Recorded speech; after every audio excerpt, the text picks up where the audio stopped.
नमस्ते बच्चों, ये वीडियो है 10वीं कक्षा के जो गणित विषय की प्रश्नावली 6.2 से 2 की। तो इसमें हम प्रश्नावली शुरू करने जा रहे हैं 6.2, जिसमें हम त्रिभुजों की समरूपता के बारे में पढ़ेंगे। तो जैसे कि पिछली वीडियो में हमने किसी भी आकृति की समरूपता के ये दो स्थितियां हमने फाइंड आउट की थी, तो त्रिभुज की समरूपता के लिए भी वही दो स्थितियां यहाँ पर दी गई हैं। तो पहली स्थिति है कि उनके जो संगत कोण हैं वो बराबर होने चाहिए। दूसरी है कि उनकी जो संगत भुजाएं हैं एक ही अनुपात में होनी चाहिए, जिसे हम कहते हैं समानुपाती। एक के अनुपात होने से जो अगर भुजाएं हैं तो उसे हम कहेंगे समानुपाती। तो ये जो कंडीशन ने हमें बताई थी, ये बताई थी थेल्स ने और प्रूव की थी, तो इसलिए हम इसे थेल्स प्रमेय भी का नाम भी देते हैं।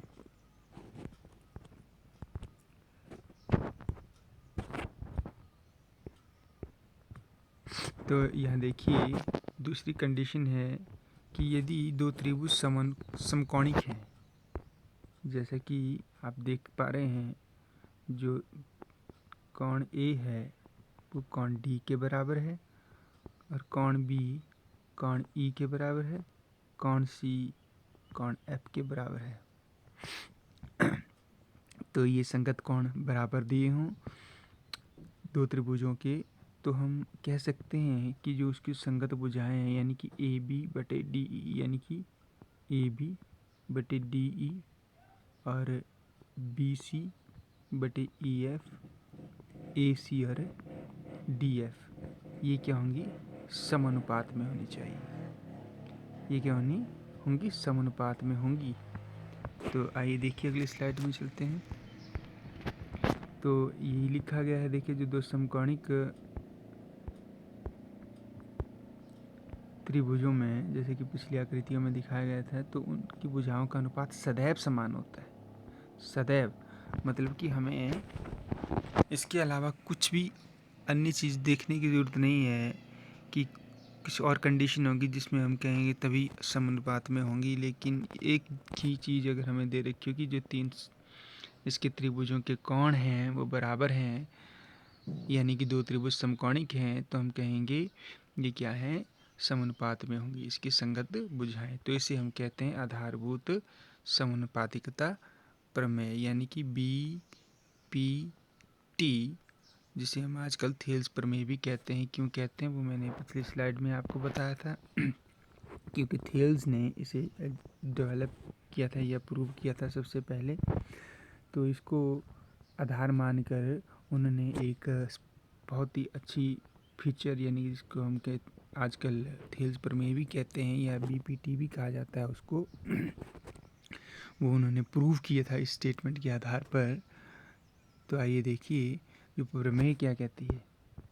तो प्रमेय है, यदि किसी त्रिभुज की एक भुजा के समांतर अन्य दो भुजाओं को भिन्न भिन्न बिंदुओं पर प्रच्छेद करने के लिए एक रेखा खींची जाए, तो अन्य दो भुजाएं एक ही अनुपात में विभाजित हो जाती हैं।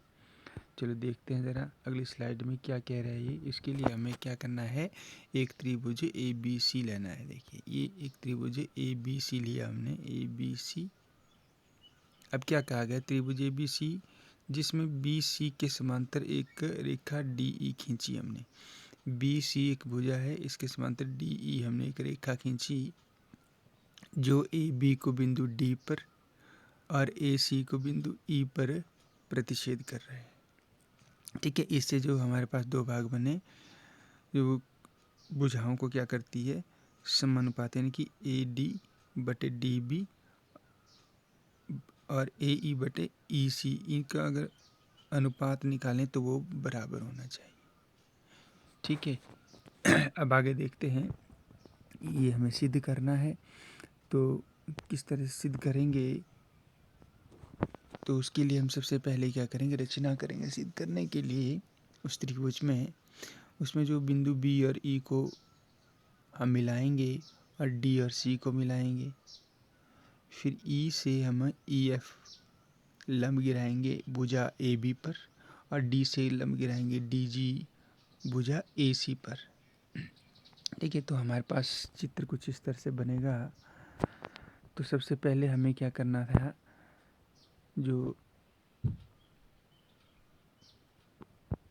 भुजा बिंदु बी और ई को मिलाना है, बी और ई को मिलाया देखिए, और ई से बिंदु ई से ई एफ हमने लंब गिराया किसे, भुजा ए बी पर। ठीक है, तो इससे हमारे पास यहाँ पे दो त्रिभुज बन रहे हैं।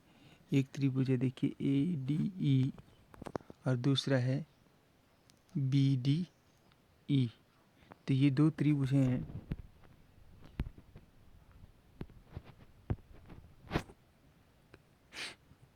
तो सबसे पहले हम ए डी ई को का क्षेत्रफल निकालेंगे। यहाँ अगर हम बात करें तो आधार है हमारे पास ए डी और लंब है ई एफ। ठीक है, तो त्रिभुज किस तरह से ले रहे देखिए, हमें क्या निकालना था, ए डी और बी डी। तो ए ई डी या ए डी ई में हमें आधार लेना है ए डी को, और बी ई डी में हमें आधार लेना है बी डी को। तो इस पे जो लंब है देखो ई एफ है, तो यहाँ से क्षेत्रफल निकलेगा 1/2, आधार है ए डी गुणा लंब है ई एफ। तो इस तरह से हमारे पास देखिए ये क्षेत्रफल निकल गया, इसके बराबर एक त्रिभुज ए डी ई का, और जो दूसरा त्रिभुज है बी डी ई, तो इसका क्षेत्रफल हमारे पास निकला 1/2 D B upon E F. यदि हम इसको भाग करेंगे देखिए, इन दोनों त्रिभुजों का जो क्षेत्रफल हमने निकाला हुआ है, इसे अब हम भाग करेंगे, यानी कि इस तरह से। तो यदि हम भाग करेंगे देखिए, इस तरह से बटा हो जाएगा, तो 1/2 से 1/2 कट गया, और ई एफ से ई एफ कट गया, जैसे कि आगे दिखाया भी गया है। तो हमारे पास से A D upon D B बचा यहाँ पे, तो ये आगे हमारे पास है A D upon D B. तो हमारे पास से इसको हम समीकरण 1 का नाम देंगे।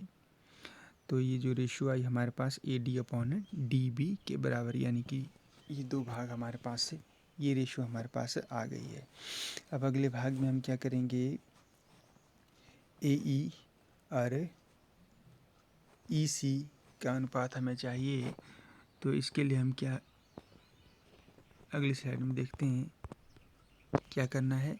इसके लिए हमने क्या किया, डी सी को मिलाया, और बिंदु डी से डी जी एक लंब गिराया किस भुजा पे, ए सी पर, जो हमने रचना में कहा था।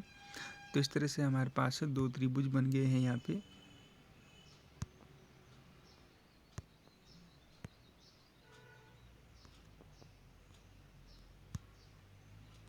तो जो त्रिभुज है, एक है जी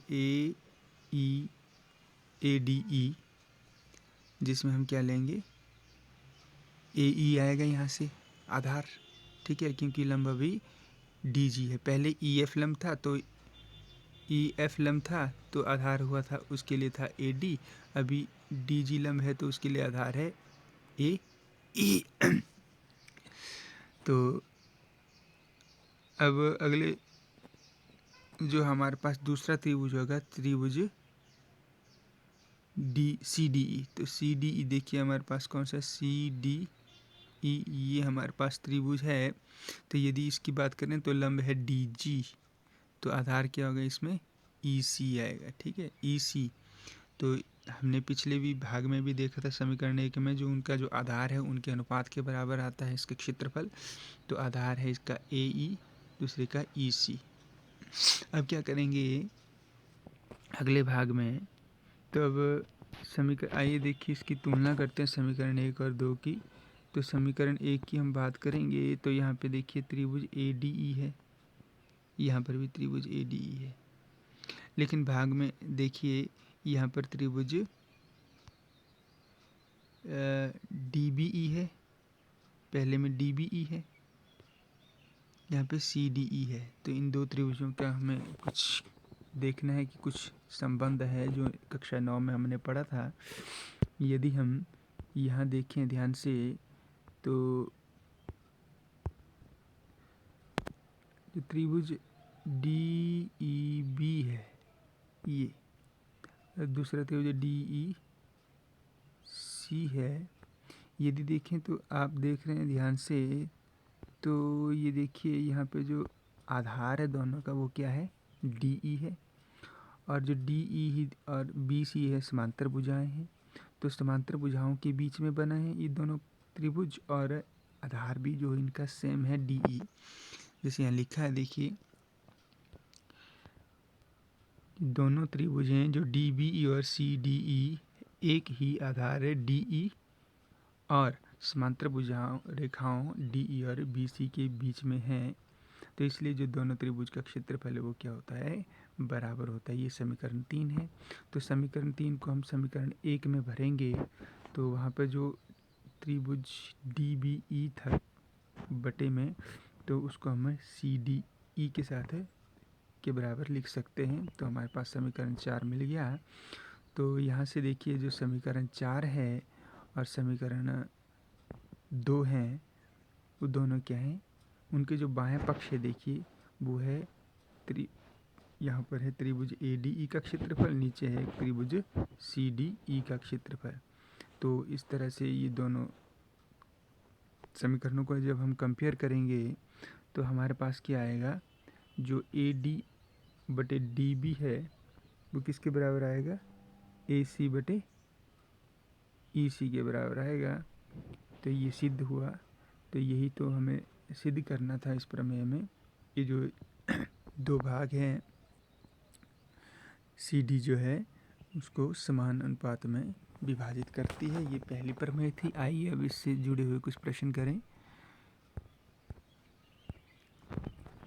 पहला प्रश्न है जिसमें क्या दे रखा है, देखिए आकृतियाँ दे रखी है दो, जिसमें दो त्रिभुज ए बी सी दे रखे हैं, और क्या कहा है जो डी ई है वो बी सी के समानांतर है।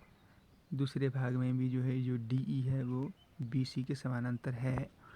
तो पहले में हमें जो नहीं दिया है और दूसरे भाग में हमें ए डी नहीं दिया है, पहले भाग में ई सी नहीं दिया है, तो ये हमें ज्ञात करने हैं। आइए देखिए एक एक करके इनको हल करते हैं। यदि हम पहले भाग में देखें तो हमें जो त्रिभुज ए बी सी दी है इस तरह से, और इसमें ए डी हमें दिया है 1.5, डी बी दिया है 3 सेंटीमीटर, ए ई दिया है 1 सेंटीमीटर, और ई सी हमें ज्ञात करना है। अब देखिए जो दिया है वो लिखेंगे। सबसे पहले त्रिभुज ए बी सी में डी ई बी सी के समांतर आपको दे रखा है। जो डी ई और बी सी भुजाएं हैं ये क्या है, समानांतर हैं।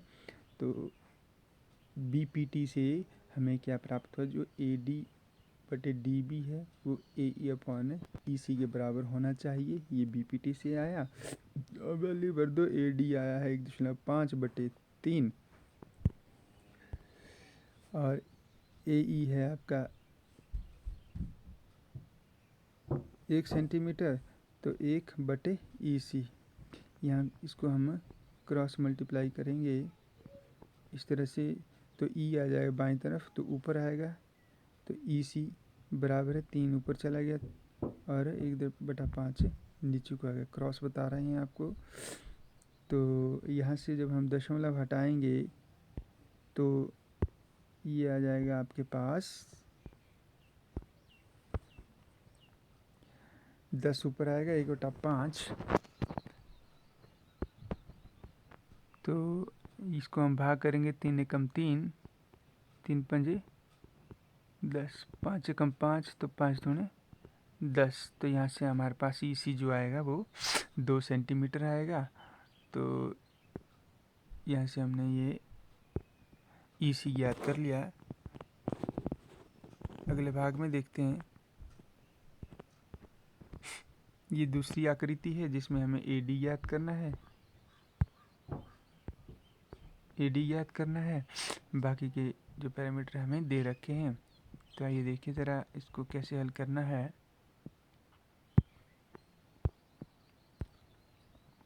इसमें त्रिभुज ए बी सी में डी ई समानांतर दे रखा है बी सी के, तो बी पी टी से हमारे पास क्या आ जाएगा,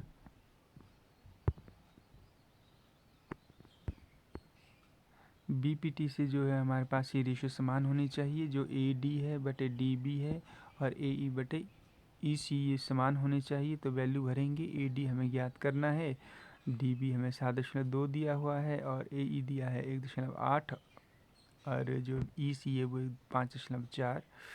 तो इस तरह से इसको हम AD के लिए हल करेंगे। AD बराबर है 1.8 बटे 5.4, तो 7.2 क्रॉस मल्टीप्लाई करके ऊपर चला जाएगा, यानी कि ऊपर जाता है तो ये गुणा हो जाएगा इसके साथ। तो यहाँ से हम इसको भाग करेंगे, ये देखिए 10 से 10 कट गया तो 18 एकम 18, 18 3 54, तो 3 से भाग करेंगे, 24 3 72, तो ये आ गया 24 बटे में रह गया 10, तो ये आ गया 2.4 इसका उत्तर। आज के लिए बस इतना ही, धन्यवाद।